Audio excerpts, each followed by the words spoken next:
guys, and welcome back to another video. If you're new here, my name is Kim. I currently live in Japan where I do lifestyle and traveling videos.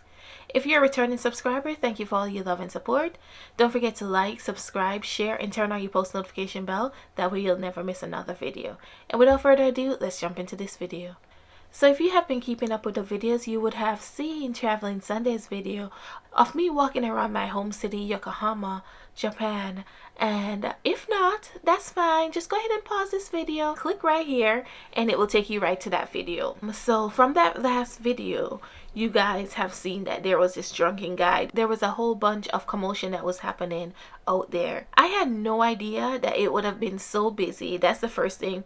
I mean, you know, Saturday weekends, people are off work and people are hanging out. Yeah, but because we were just on the state of emergency and whatnot, and honestly, throughout this whole corona stuff, if I'm not driving, I'm not going. Like, majority of the time I'm at home or I'm just around my little neighborhood. I don't really know like what's going on because I've been trying to stay in my bubble and not like mix with people. So I was really surprised when I saw that many people out. So you guys saw the fire that was happening. I'm not sure if it was the restaurant that was on fire or if it was the apartment that I zoomed in that was on fire. I'm not sure what was going on there. But anywho, so Japan, you know, is known for having polite people, manners, and it's just a safe country. But if you follow me on Instagram, KimDix Diary, go ahead and do that if you have not as yet. You would have known and heard me say several times when asked, do you think Japan is a safe place? My answer is yes. I don't fear being robbed, being kidnapped, or anything like that. The only thing I fear in Japan is being assaulted. And that's a big fear for me because nobody wants, I mean, you get robbed, you could buy stuff back, you know, you could buy your stuff back. But if somebody starts grabbing and touching and doing things like violating your personal space, and I feel like that's something that's like ingrained in your brain that's going to take a minute. God knows I can't deal with stuff like that. So by the grace of God, we're going to just put that to the side because it won't happen. No ma'am. Yeah, just thinking about it, I'm getting like really irritated. Wow. Yeah, so in Japan, the legal drinking age is 20. However, you could also drink. It's an open carriage state or country. I don't know if this is a state. I guess it's a country. Island. It's an open carriage island. So if you're from the States, you know what I'm talking about. So basically, it's the fact that you can walk around and drink alcohol. An open bottle. You could carry an open bottle around consuming alcohol as you walk on the train.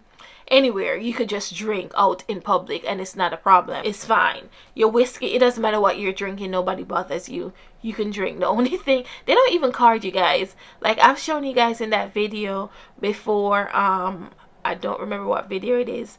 But I've shown you guys like going to Family Mart or going to the convenience where you go and buy alcohol, and all it does is ask you, are you of the legal age? Are you 20 or older? And you just tap yes. Nobody checks, nobody cares, because the honor system. Because of that system, you do find many people that are drunk in Japan, especially after hours. Like on the weekend, I'll go out there and I'll see like salarymen drunk. And when I'm talking about drunk, it's a different kind of drunk. Like back home, guys get drunk, they start talking mess, they try to get in fights or whatever, but it's like still somewhat coherent. But here, drunk, you'll see people just passed out on the floor drunk, people just walking around and people just like throwing up their insides. It's different. It's wild. It's really, really wild. And I've never experienced that back home. So that was something definitely new for me moving here. What happened? So y'all saw from the last video that I was walking around looking for food. I was with my friend. The drunk guy was with his friend. So he made eye contact with me. And it just felt, you know, like when a child is going to do something mischievous and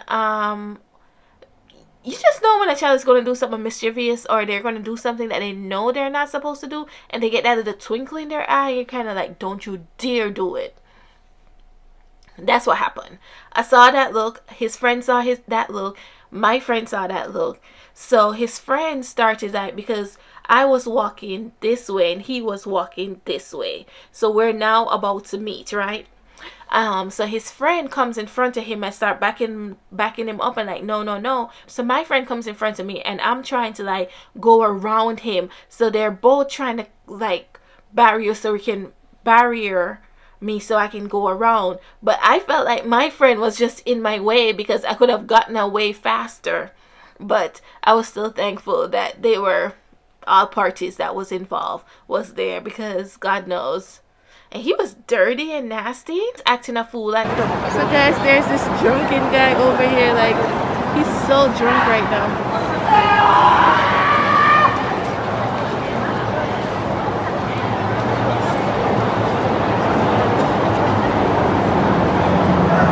Normally when they're with friends, they'll act a fool, they'll get them on the train, that's it, it's done. But if they don't have friends, you'll just see them passed out somewhere.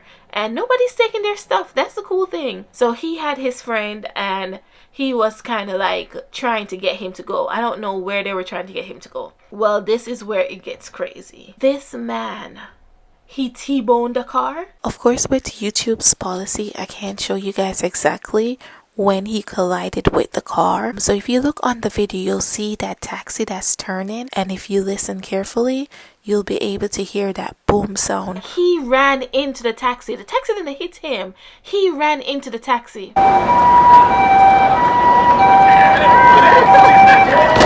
This man was so drunk, just out of it drunk. At one point, he's playing with his friend. So he had two homeboys with him, right? One of them was just like, I'm over this, I'm never going out with this guy. As soon as I get home, both of these men, I don't know them. That was kind of his energy. The other friend was the friend that he seemed like he was a little bit intoxicated as well, but he was not so far gone. Prior to him T-boning the taxi, guys, he fell. Guys, he has fallen and he cannot get up.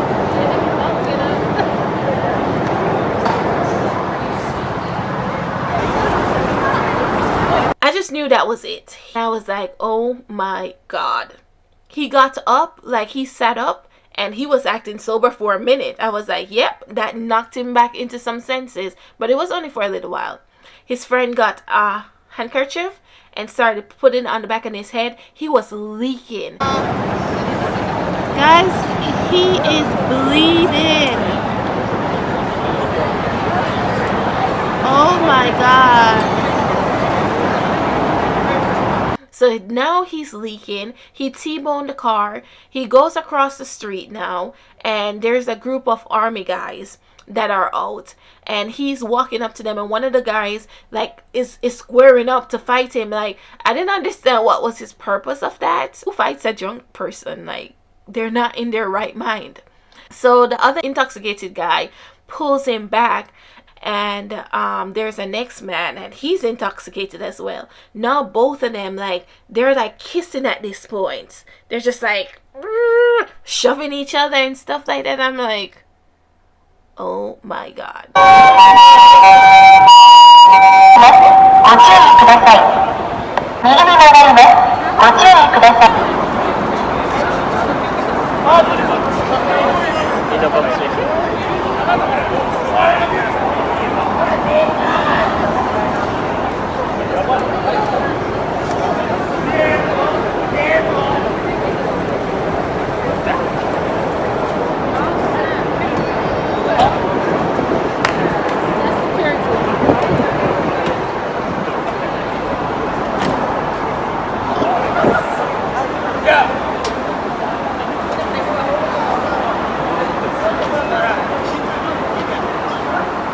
So then the paramedic, well, trying to bandage up his head and whatnot, and he is fighting them. They're trying to like hold him down and stuff, and he's fighting them off and all these other crazy stuff. So then the cops came. He started fighting the cops. Guys, he's trying to fight the cops.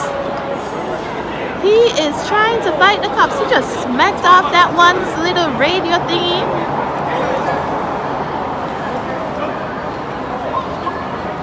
Look at this, look at this, look at this.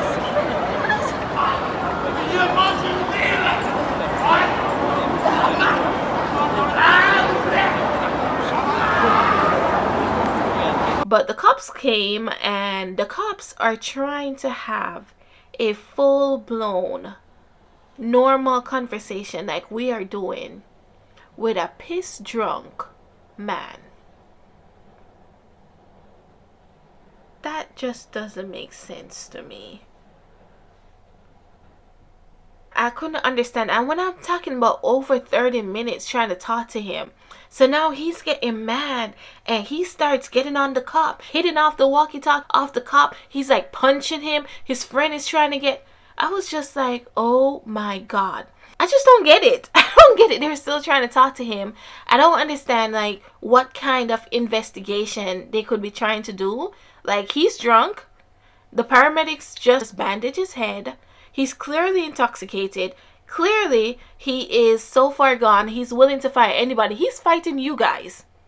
Slap some handcuffs on him and take him to the station for him to sober up. In the morning, you could let him go. Sleep it off, buddy. But you're not about to go into the trains or be in public with anybody else. I thought it was a simple 1-2 thing, but it turned into this long thing of almost like an hour going back and forth and him fighting all the cops.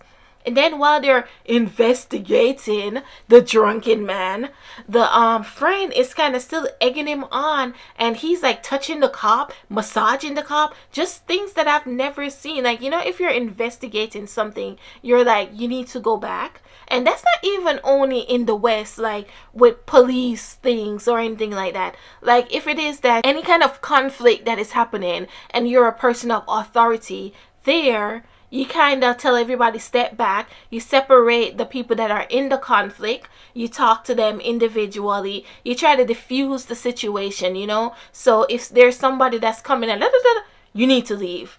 Like, that's... So I couldn't understand any of it. Eventually, the cops got him to leave, like, later on. And... yeah, they were pushing... Took like 6 cops pushing him down the road and like literally pushing him. They didn't put him in handcuffs, and they'll take 3 steps and then he'll start fighting again. It was just a whole crazy situation that I've never experienced stuff like that. And you want to know another crazy stuff, guys? So in Japan, and I don't have a problem with gay people. I'm a gay ally, so I don't have a problem with gay people. But there's this weird thing. I don't know why I'm whispering, but there's this weird thing that happens in Japan when men get drunk. So this is just my experience. I'm not going to say that this is something that everybody sees. I'm telling you what has happened to me and my friends and what we have experienced. 90% of the time, people get drunk, the men get drunk here, and they start like fondling other men, try to hump on them, like hump them in their butthole, like... Not like their legs like a dog or something. Like, they're literally like pushing them over, trying to like hump on them and stuff. And I've just never experienced stuff like that 90% of the times, and I just don't understand it. And I'm just like, that's strange. Because they're not gay, they're straight men. They started out as straight men, and I've never encountered that in the West, where I see like straight men drink and then they became gay, or I don't know if they became gay. They started displaying gay behavior. Gay behaviors, like really aggressive, like how a man aggression is towards a woman when he's drunk, like come here, like taking your kind of, it's like that. It's like right now. It's kind of like that, and it's very scary. This video is getting long. As usual, please go ahead and like, subscribe, share, and turn on your post notification bell. Comment down below to let me know what you think of this crazy man, and what are your thoughts on the cops. We'll talk next week, guys, and I'll see you later. Thank you for hanging out with me today. See you.